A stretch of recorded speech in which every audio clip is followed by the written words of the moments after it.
오늘도 시간 우체통에는 긴 사연이 도착했습니다. 사랑은 언제나 우리 곁에 있지만 때로는 진실을 마주하는 순간에 더 깊은 울림을 남깁니다. 오늘 전해드릴 이야기는 평생을 함께한 아내가 세상을 떠나기 전 남긴 마지막 편지에 관한 것입니다. 그 편지는 남편에게 충격적인 진실을 전했지만 동시에 사랑과 용서, 그리고 진정한 행복의 의미를 깨닫게 해주었습니다. 나는 올해 70을 훌쩍 넘겼습니다. 지금은 손주가 뛰어다니는 나이가 되었지만 내 마음속에는 여전히 20살의 청춘이 살아있습니다. 특히 오늘 떠올리는 건 내 인생의 전부였던 그녀, 내 아내에 관한 이야기입니다. 나는 젊은 시절에 특별한 꿈이 있는 사람은 아니었습니다. 학교를 졸업하고 먹고 살기 위해 일을 시작했을 뿐이었습니다. 집안은 넉넉하지 않았고 부모님은 늘 생계를 걱정하며 사셨습니다. 그렇기에 나는 대학이나 유학 같은 건 꿈도 꾸지 못했습니다. 공장에서 하루 종일 기계를 돌리고 월급날이 되면 부모님께 생활비를 드리며 살았습니다. 그러던 어느 날 마을 청년의 모임에서 그녀를 처음 만났습니다. 작은 체구에 환한 미소를 가진 여인이었는데 목소리가 참 고왔습니다. 내가 건넨 말에 수줍게 고개를 숙이며 웃던 모습은 아직도 선명히 기억납니다. 그날 이후 나는 자꾸 그녀를 떠올렸습니다. 하루 종일 기계 소리에 시달리다가도 그녀의 웃음을 생각하면 마음이 따뜻해졌습니다. 우리는 자연스럽게 만나기 시작했습니다. 그 시절 연애라고 해봐야 손을 잡고 함께 걸으며 이야기를 나누는 게 전부였습니다. 하지만 그 시간들이 얼마나 소중했는지 모릅니다. 나는 그녀와 함께라면 아무것도 부럽지 않았습니다. 비 오는 날 우산 하나를 나눠 쓰며 걸을 때면 세상 모든 부러움이 우리 것이 되는 듯 했습니다. 내 인생에서 가장 빛나던 시절이었습니다. 결혼은 빠르게 이루어졌습니다.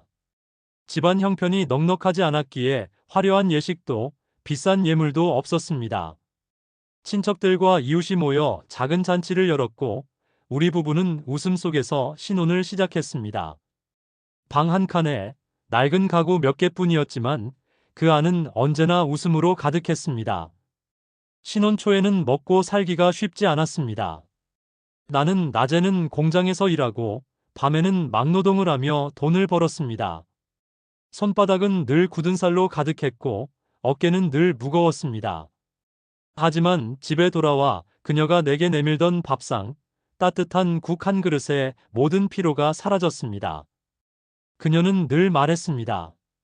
우리 힘들어도 괜찮아. 함께 있으면 그것만으로도 충분해. 세월은 빠르게 흘러갔습니다. 첫째가 태어나고 둘째가 태어나면서 집은 점점 북적였습니다. 나는 새벽같이 나가 밤늦게 들어왔습니다. 아이들이 자라는 모습을 충분히 지켜보지 못한 것이 늘 마음에 걸렸지만 그 대신 아내가 아이들을 곁에서 보살피며 키워냈습니다.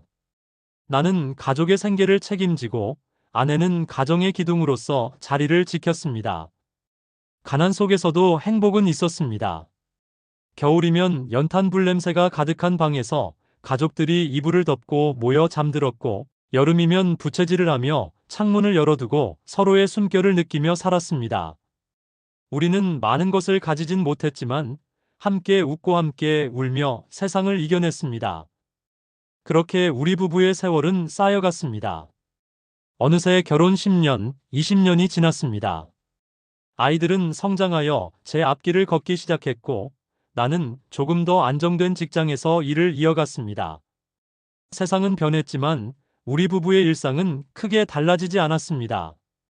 아침이면 그녀가 차려주는 밥상을 함께하며 하루를 시작했고 저녁이면 피곤한 몸을 이끌고 돌아와 그녀의 얼굴을 보며 안도했습니다.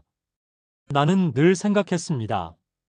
이 여인이 내 곁에 있다는 것, 그것만으로 나는 성공한 인생이다. 그러나 인생은 언제나 그렇듯 행복만으로 채워지지 않았습니다. 세월이 흐르며 그녀의 건강은 점점 나빠지기 시작했습니다. 처음에는 잦은 기침과 피로감이 전부였지만 병원 진단은 심각했습니다. 나는 충격을 받았습니다. 그녀가 내 곁에서 오래 함께할 거라 믿었는데 그 믿음이 무너져 내리는 소리 같았습니다. 그녀의 병은 점점 깊어졌습니다. 처음에는 단순한 피로라고 생각했지만 검사는 냉정했습니다. 나는 의사의 말이 믿기지 않았습니다. 치료는 가능하지만 장기적으로는 쉽지 않을 수 있습니다. 그 한마디에 머리가 하얘졌습니다. 나는 회사에 휴직계를 내고 아내 곁을 지키기 시작했습니다. 낮에는 병원에서 치료를 돕고 밤에는 그녀의 손을 꼭 잡은 채 병실 의자에서 꾸벅꾸벅 졸곤 했습니다. 그녀는 힘들면서도 늘 미소를 지으려 했습니다. 당신, 너무 힘들지 않아요? 내가 미안해요. 나는 손을 잡으며 대답했습니다. 당신이 내 곁에 있다는 것만으로 나는 행복해. 그러니 그런 말 하지 마. 아이들도 종종 병실을 찾아왔습니다. 하지만 아이들에게까지 약한 모습을 보이기 싫었던 아내는 늘 환하게 웃으며 엄마 괜찮아라고 말했습니다. 나는 그 미소 뒤에 숨겨진 고통을 누구보다 잘 알았습니다. 그렇게 몇 년의 시간이 흘렀습니다. 치료와 회복, 그리고 다시 찾아온 위기. 우리는 희망과 절망을 오가며 하루하루를 버텼습니다. 나는 속으로 수없이 기도했습니다. 제발 내 생명을 줄 테니 그녀를 조금만 더 살게 해달라. 그러나 기도는 하늘에 닿지 않았습니다. 그날은 유난히 달이 밝은 밤이었습니다. 나는 병실 의자에 앉아 그녀의 손을 잡고 있었습니다. 그녀의 손은 너무 차가웠지만 여전히 내 손을 꼭 쥐고 있었습니다. 나는 속으로 두려웠습니다. 혹시 오늘이 마지막이 아닐까? 새벽녘, 그녀가 힘겹게 입술을 열었습니다. 당신 내 서랍 속을 열어봐요. 거기에 내 마음이 있어요.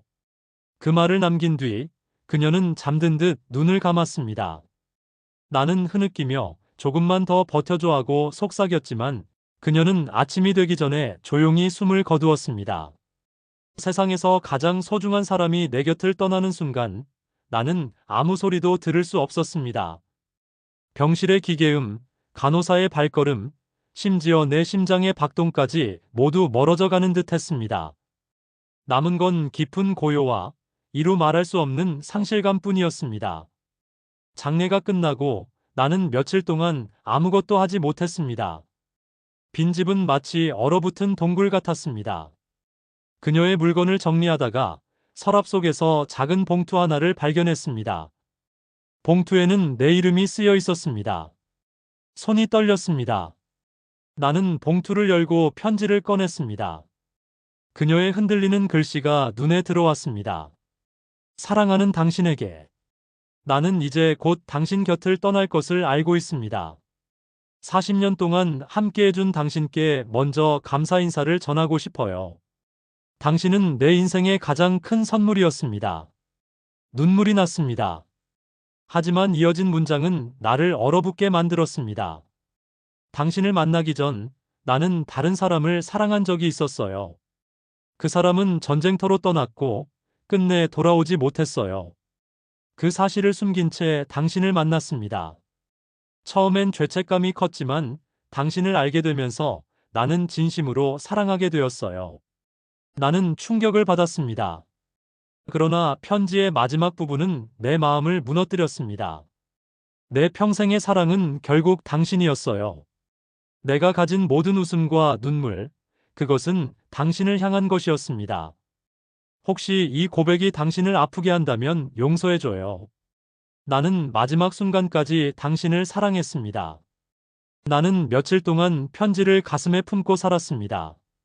처음에는 분노가 치밀었습니다. 어떻게 나에게 이런 걸 숨겼단 말인가? 평생을 함께 살면서도 말하지 않았단 말인가? 그러나 시간이 흐르면서 나는 점점 다른 감정을 느꼈습니다. 그녀가 얼마나 힘들게 이 고백을 숨겨왔을까? 내게 상처 줄까 두려워 끝내 말하지 못했을 그녀의 마음이 떠올랐습니다. 나는 깨달았습니다. 사랑은 완벽할 수 없다는 것을. 누구에게나 지울 수 없는 과거가 있고 말하지 못한 비밀이 있습니다. 그러나 중요한 건 그럼에도 서로의 곁을 지켰다는 사실입니다. 그녀는 평생 나를 사랑했고 나는 평생 그녀와 함께했습니다. 그것으로 충분했습니다. 나는 그녀가 없는 집에서 홀로 살아가고 있습니다. 하지만 더 이상 외롭지 않습니다. 그녀가 남긴 마지막 편지, 그 속의 진실이 내 마음을 지탱해 줍니다. 사람들은 묻습니다. 배신감은 없으셨나요? 나는 미소 지으며 대답합니다. 사랑은 과거가 아니라 함께 보낸 시간으로 증명되는 거지요. 나는 이제 알게 되었습니다. 진실은 때로는 아플 수 있지만 그 진실을 통해 우리는 더 깊은 사랑을 깨닫게 됩니다. 사랑하는 이가 남긴 마지막 고백은 충격이 아니라 오히려 위로였습니다. 오늘의 사연은 이렇게 끝맺습니다. 사랑은 완벽하지 않아도 됩니다. 중요한 건 끝까지 서로를 지키며 함께한 시간입니다. 그 시간이 바로 인생의 가장 큰 선물입니다.